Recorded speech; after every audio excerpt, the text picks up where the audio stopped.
অসমৰ এজন বৰেণ্য ব্যক্তি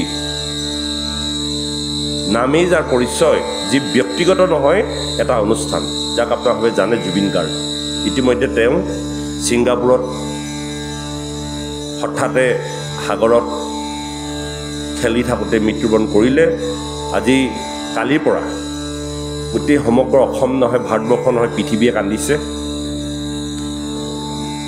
আৰু বৰ দুখ লগা এই কাৰণে এই পৃথিৱীলৈ বহু জীৱ আহে বহু জীৱ গুচি যায় কাৰো চিনচাপ নাথাকে বা কাৰো নাম নলয় জগতত কিন্তু কিছুমান বৰেণ্য ব্যক্তি যিসকল ঈশ্বৰৰ দূত হৈ আহে জগতলৈ আৰু তেওঁলোকে এটা সময়ত কম সময়ৰ ভিতৰতে বহু সম্পদ জগতত দি যায় আৰু এটা সময়ত তেওঁলোক গুচি যায় জগতক কন্দুৱাই জ্যোতিপ্ৰসাদ আগৰৱালা পৰীক্ষিতো ঠিক তেনেকৈ 40 বছৰ বয়সতেই জগতলৈ ভাগৱত নমাই আনি তেওঁ গুচি গ'ল অনেক উদাহৰণ আছে মাইকেল জেকচন বুলি এজন আছিলে তেওঁ সেই কম ভূপেন হাজৰিকাৰ ভাইক তেওঁ গৈছে ই এক ডাঙৰ এটা পৰিঘটনা গতিকে আমি আজি জুবিন গাৰ্গে 38,000 ওপৰতকৈ গীত গালে হয়তো আপোনালোকে ভাবিছে যে তেওঁ মৃত্যুৰ পাছত 38,000 বুলি কৈছে সঁচা জানো কিন্তু জখলাবন্ধাত এইটো প্ৰমাণ কৰি দিলে এজন যুৱকে প্ৰথমৰ পৰা আজি তাৰিখলৈকে তেওঁ 38,000কৈ ওপৰত গীত গোৱা সম্পূৰ্ণ তথ্য তেওঁ এটা ৰুম খুব সুন্দৰভাৱে সজাই থৈছে যে কোন সময়ত কোনটো গীত গাইছিলে কোনখন কেছেট উলিয়াইছিলে 38,000 গীত গালে আমি ভাগৱতৰ মাজতে আজি তেৰাৰ আত্মাৰ সদ্গতি কামনা কৰিছোঁ এই জগতলৈ আহিল আজি সমস্ত জগতৰ প্ৰত্যেকজন ব্যক্তিয়ে যিসকলে ছ'চিয়েল মিডিয়া চাইছে জানে তেওঁ গীতৰ মাধ্যমেদি সমস্ত জগত জীপাল কৰি তুলিছিল গীতৰ মাধ্যমেদি তেওঁ কৈছিল যে সাগৰৰ তলিত শুবৰ মন গৈছিল গীত লিখিছিল আৰু সাগৰৰ তলিতে শুবলৈ মন গ'ল আৰু শুলেগৈ গতিকে তেওঁৰ মৃত্যুটো মহামৃত্যুলৈ ৰূপান্তৰিত হ'ল আপোনাৰ মোৰ মৃত্যুত জগতে কান্দিব নাই পৰিয়ালটোও নেকান্দিব নেকি দেখিছোঁ আমাৰ মাজততো কালি পৰহি বহুত মানুহ মৰি গৈছে বা দেখিছোঁ কিমান কান্দিলে জ্বলাই দিলোঁ শেষ ইমানতে শেষ আৰু নিজৰ পুত্ৰইও নাকান্দে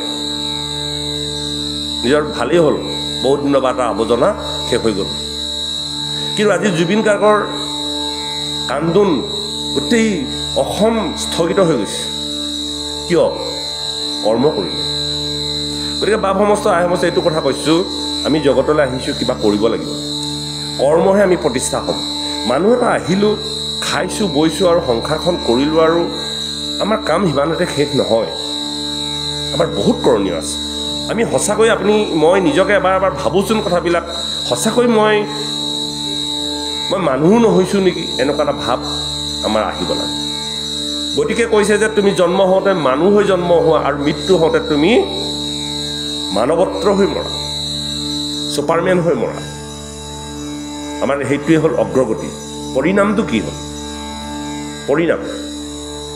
পৰিণামটো লাগিব গতিকে আমি ভাবিবৰ হ'ল একো নহ'লেও অন্ততঃ মৃত্যুকে যদি আমি সমাজত দেখুৱাই থৈ যাব পাৰোঁ আদৰ্শ হিচাপে তাৰ কাৰণে আমি ভক্তি কৰিব লাগে বাৰু আমি কাৰোবাক দেখুৱাবৰ কাৰণে নহয় আমি নিজে নিজক প্ৰশ্ন কৰক মই কৰা কৰ্মখিনি সঁচাকৈ কিমান শুদ্ধ হৈছে গভীৰকৈ ভাবিবৰ হ'ল আমাৰ গ'ল আৰু গোটেই দিনবিলাক গুচি গ'ল আমি এনেকৈ উপলব্ধি কৰিছোঁ এতিয়া গতিকে তেৰাৰ আত্মাৰ সদ্গতি কামনা কৰিছোঁ তেৰাৰ মৃত্যু জনসমুদ্ৰৰ পৰা জলসমুদ্ৰলৈ গুচি গ'ল সমস্ত জগতক 53 বছৰ বয়সত তেওঁ বহুত দিলে বহুত চিনেমা আমাক দিলে চাব পৰাকৈ তাৰ পৰা আমাৰ শিক্ষা আছে জ্ঞান আছে আৰু যুৱকসকলক উদগনি দি গ'ল বোলে এইবিলাক দেৱদূত তেওঁলোকে আহে আৰু জগতত কৰ্ম কৰে ঈশ্বৰৰ পুত্ৰ ঈশ্বৰলৈ গুচি যায় ঠিক তেনেকৈ আপোনাসকো আপোনাসকলেও নিকিন বুলি নাভাবে আপোনাসকো এই জগতলৈ কিবা নহয় কিবা কাম কৰিবৰ কাৰণে পঠাইছে অকল ভাত পানী খাই কেৱল দৌৰি আছোঁ আপোনাক যদি সুধোঁ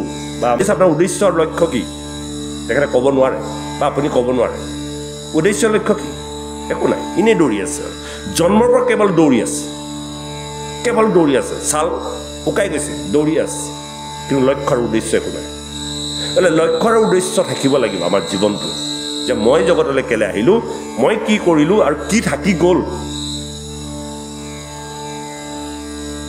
এই কথাবিলাক কিন্তু আমি জানিবই লাগিব লক্ষ্য আৰু উদ্দেশ্য সাধাৰণভাৱে হ'লেও কিবা এটা কৰিব লাগিব কৰ্মহে আপোনাক পৰিচয় দিব কি কৰিলোঁ মই মোৰ বাবে মোৰ হৈ ক'ত অংকিত হ'ল কোনে কান্দিব কোনে মোক কাইলৈ সভা সমিতিত মোক মনত পেলাল তাৰ কাৰণে মই কি কৰিলোঁ মোৰ কি অৱদান কি আছে এই কথাবিলাক চিন্তা কৰি আমি কিবা নহয় কিবা এটা কৰিব লাগিব এটা হ'লেও সাধাৰণভাৱে হ'লেও কিবা এটা কৰিব লাগিব গতিকে মই অনুৰোধ কৰিম সেৱা ধৰিম আমাৰ লক্ষ্য উদ্দেশ্য হেৰুৱাব লাগে অহা নৱপ্ৰজন্মক আমি এই কথাবিলাক শিকাব লাগিব যদি নিশিকাওঁ তেতিয়াহ'লে আপোনাৰ মোক মনত পেলাবলৈ মানুহ নাথাকিব কান্দিবলৈ মানুহ নাথাকিব আৰু কাইলৈ পৰহিলে আমাৰ সমাজখনত আপুনি মই মৰিলেও এতিয়াতো টায়াৰে জ্বলোৱা ব্যৱস্থা কৰিলেই কাইলৈ পৰহিলে কি কৰিব ভগৱান আছে এটা টায়াৰ আগতে টায়াৰে নজ্বলায় চন্দন কাঠেৰে জ্বলায় ঘিউ দি জ্বলায় এতিয়া সোনকালে হওক মুঠত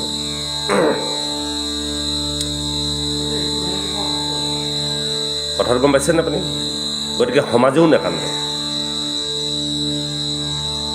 এইবিলাক কথা আমি ভাবোচোন ভাগত পঢ়িয়ে আছোঁ ভাবক এবাৰ ভাবক খুব সমাগত আমাৰ দিনবিলাক খুব সমাগত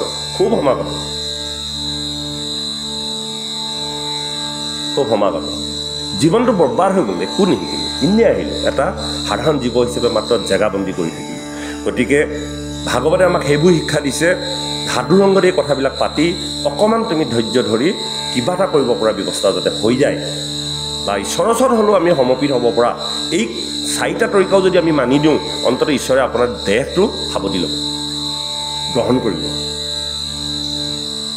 নহয়নে বাৰু গতিকে তেখেতৰ বিদেশী আত্মাৰ সদগতি কামনা কৰিলোঁ ঈশ্বৰে তেওঁক আকৌ আমাক অসমলৈকে ঘূৰাই পঠাওক বেলেগ এটা ৰূপত এইটো কথা আমি আজি এই পবিত্ৰ অনুষ্ঠানত আমি সেৱা ধৰিছোঁ ভগৱন্তৰ চৰণত মোৰ ভক্ত সদায় নিষ্কাম মোৰ গুঞ্জ শুনি ভাল পায় ভকতৰ সংগত মোৰ কথা শুনি ভাল পায় শ্ৰৱণ কৰিছোঁ গতিকে শ্ৰৱণ কৰাৰ পাছত সেই ব্যৱস্থাটো সেই দিনাৰ পৰাই থাকি গ'ল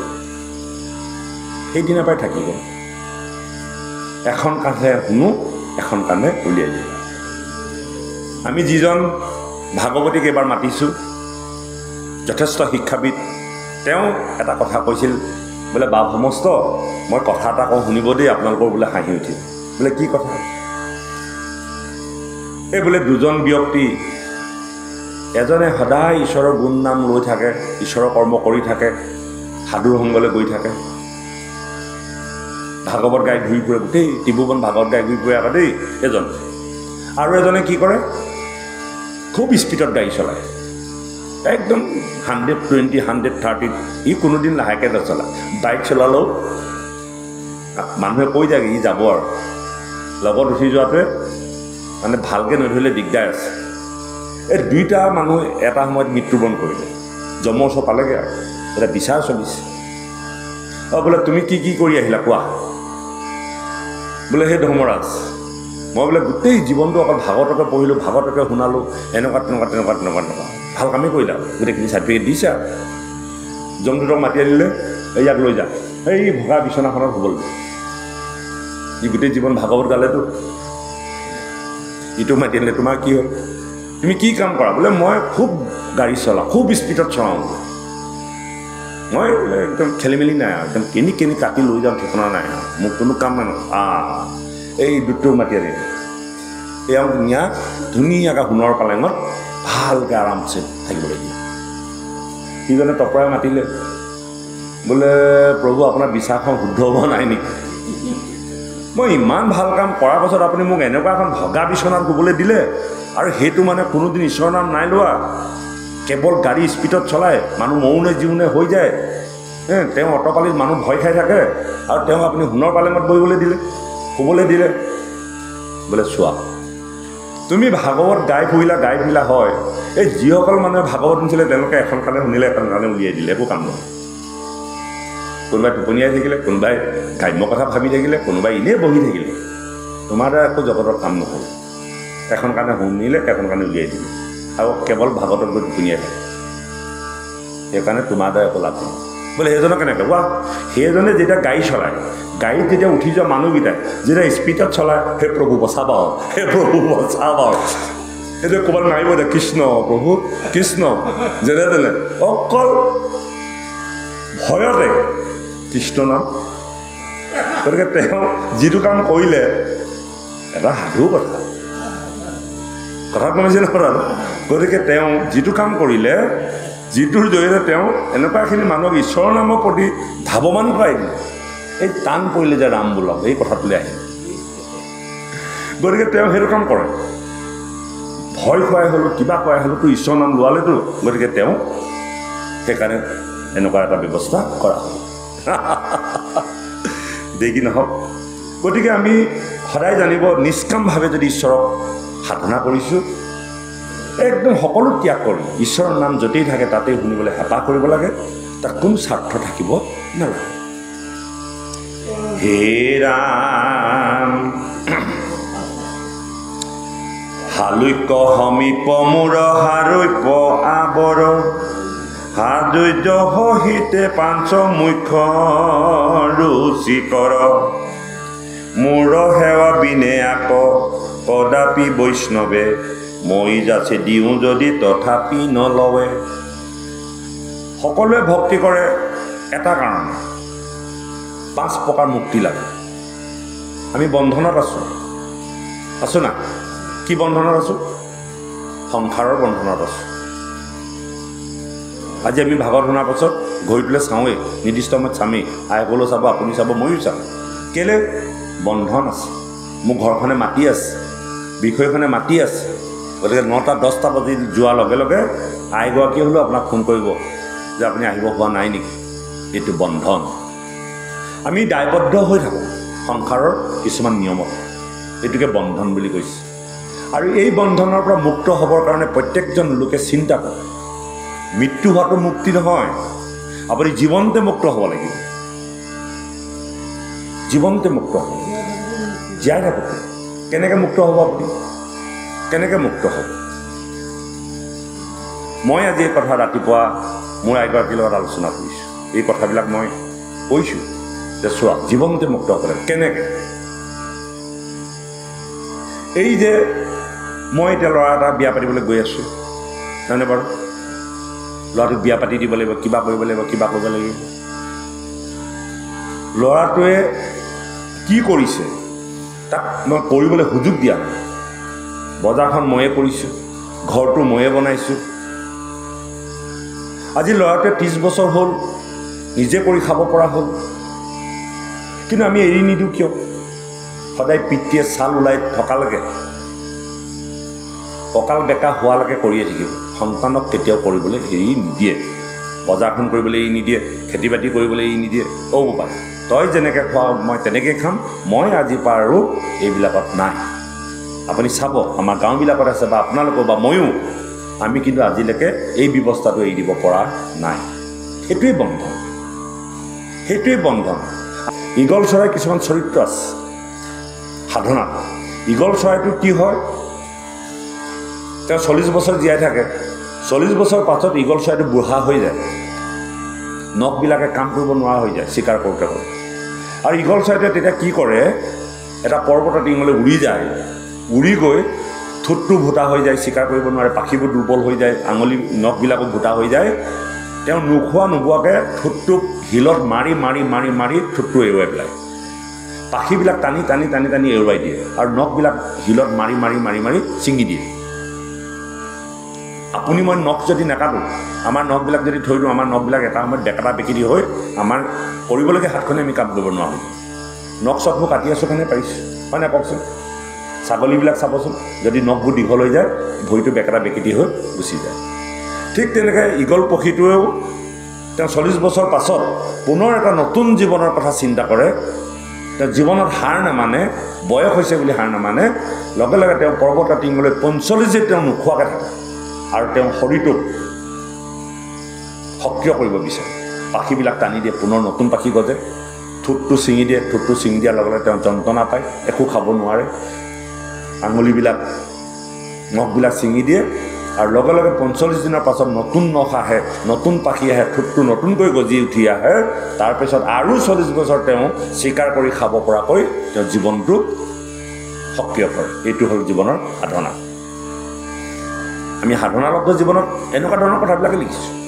যে কেনেকৈ আমি জীৱনটো ৰিফৰ্ম কৰি দিব পাৰোঁ, কেনেকৈ আমি ৰিচাৰ্চ কৰি দিব পাৰোঁ, কেনেকৈ জীৱনটো আমি আয়ু বৃদ্ধি কৰি দিব পাৰোঁ, আমি কি কৰিব লাগিব। এইবিলাকৰ কাৰণে আমাৰ শাস্ত্ৰ ভাগতে কৈছে নেকি কথাবিলাক। আমি বিভিন্ন শাস্ত্ৰ অধ্যয়ন কৰি আপোনালোকৰ মাজলৈ এই কথাবিলাক লৈ আহিছোঁ, যিবিলাক হয়তো আপোনালোকে হাজাৰ হাজাৰ টকা লাগিব সেইবিলাক কিতাপ পঢ়িবলৈ। এখন এখন কিতাপৰ দাম 500 700 কিমানখন, আমি 18খন পোৱা নাছে, কিমান কিনিব? 108খন উপনিষদ আছে, আপুনি কিমান কিনিব? বহুত আছে, কিমান শাস্ত্ৰ কিনিব? আৰু সকলো শাস্ত্ৰ অধ্যয়ন কৰিবলৈ আপোনাৰ সময় লাগিব, বুজি পাব লাগিব। কিন্তু আমি সমস্ত সেই কথাবিলাক চিন্তা কৰি আমাৰ গাঁৱলীয়া লোকসকলে সহজতে যাতে কথাখিনি গাঁৱলীয়া ভাষাতে যাতে বুজিব পাৰে, কেনেকৈ আমি সাধনা কৰিম, কেনেকৈ ঈশ্বৰ উপাসনা কৰিম, তাৰ তৰিকাবিলাক কি কি, এই কথাখিনি কিন্তু আমি খুব সুন্দৰভাৱে উপস্থাপন কৰা হৈছে। গতিকে সেই ঈগল পক্ষীটো আৰু কি কৰে, যেতিয়া পোৱালি দিয়ে, পোৱালিটো উৰিব পৰা নহওঁতেই ঈগল পক্ষীটোৱে চৰাইটো লৈ গুচি যায়। ঈগল পক্ষীয়ে আকাশৰ একেবাৰে উচ্চ স্থানত উৰিব পৰা চৰাই হ'ল ঈগল। আপুনি ঈগল যদি উৰি ফুৰে আপুনি ইয়াৰ পৰা নেদেখে, বহুত ওপৰত উৰিব পাৰে। ঈগলৰ নিচিনাকৈ আৰু কোনো পক্ষীয়ে উৰিব নোৱাৰে। আৰু ঈগল এনেকুৱা শক্তিশালী চৰাই, তাৰ পৰাই দৃষ্টি কৰিব পানীৰ তলৰ মাছটো, ডাইৰেক্ট আহি মাছটো এনেকুৱা এটা জেগাত ধৰিব আৰু লৈ গুচি যাব। চিন্তা কৰক কিমান দৃঢ়তা, কিমান ধ্যান, কিমান জোখ আৰু মাপ। বহুত ওপৰত ঈগল চৰাই থাকে আৰু তাৰ পৰা পানীত থকা মাছটো তাৰ পৰা দৃষ্টি কৰে আৰু লগে লগে কাঁড় যেন অহা দি আহি একদম পানীৰ তলৰ পৰা সেই মাছটো নিৰ্দিষ্ট জেগাত লৈ উৰি গুচি সৰ্প লৈ যায়। ইমান তীক্ষ্ণ দৃষ্টি। আৰু ঈগল চৰাই কি কৰে, শিকিবলগীয়া কি আছে ঈগল চৰাই? ঈগল চৰাই যেতিয়া সন্তান জন্ম দিব, উৰিব নহওঁতেই ঈগল চৰাইটো ধৰি লৈ যায়, লৈ গৈ গৈ গৈ মাক যিমানলৈকে উৰিব পাৰে সিমানলৈকে লৈ গৈ ঈগল চৰাইটো এৰি দিয়ে। কিন্তু ঈগল চৰাইটো উৰিব নোৱাৰে, লগে লগে পৃথিৱীলৈ নামি আহে, কিন্তু পাখি মাৰিব নাযাব।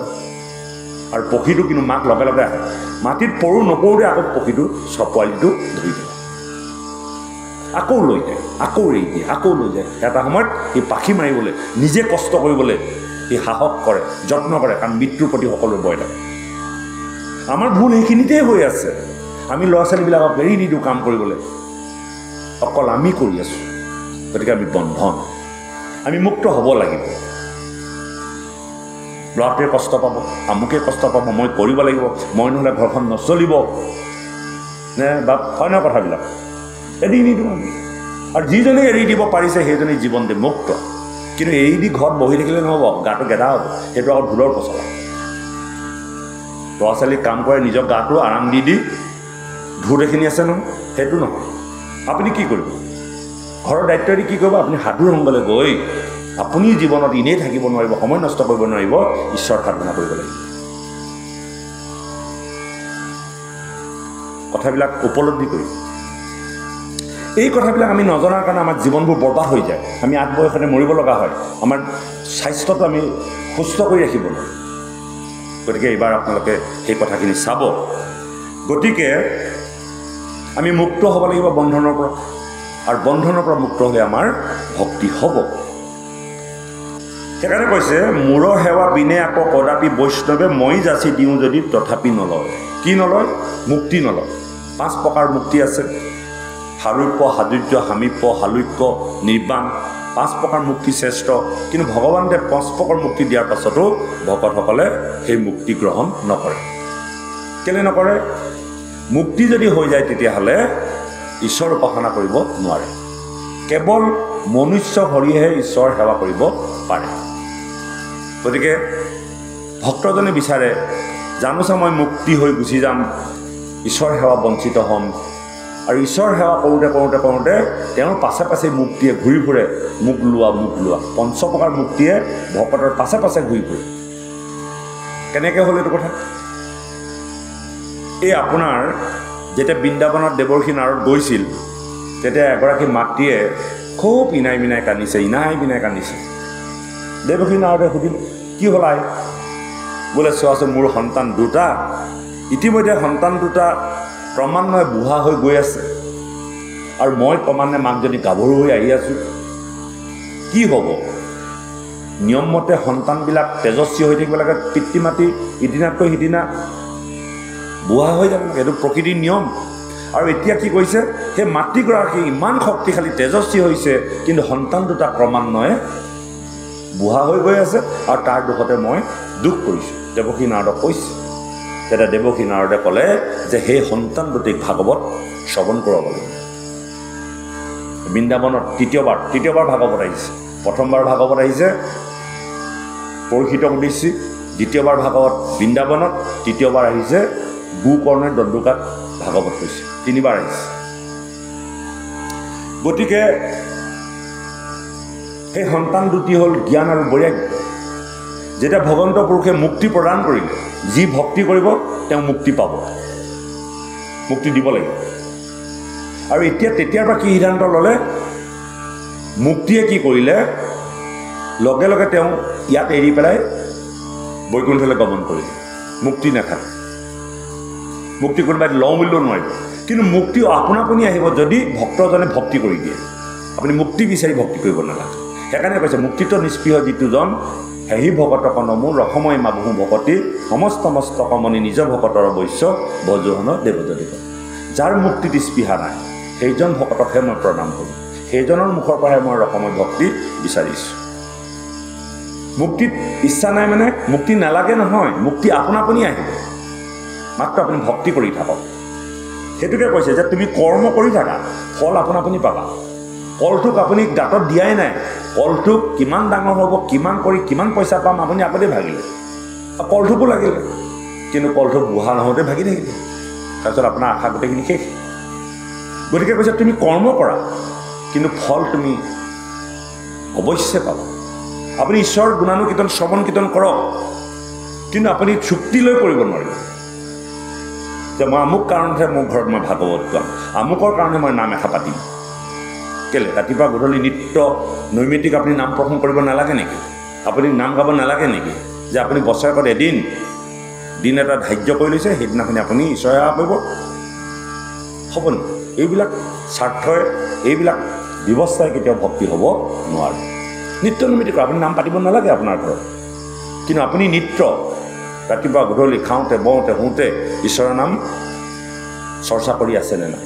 আৰু যদি চৰ্চা কৰি আছে সেইজনৰ লগতে ঈশ্বৰ থাকোঁ বুলি কৈছে, সেইজন আৰু মোৰ মাজত এৰা এৰি নাই বুলি কৈছে।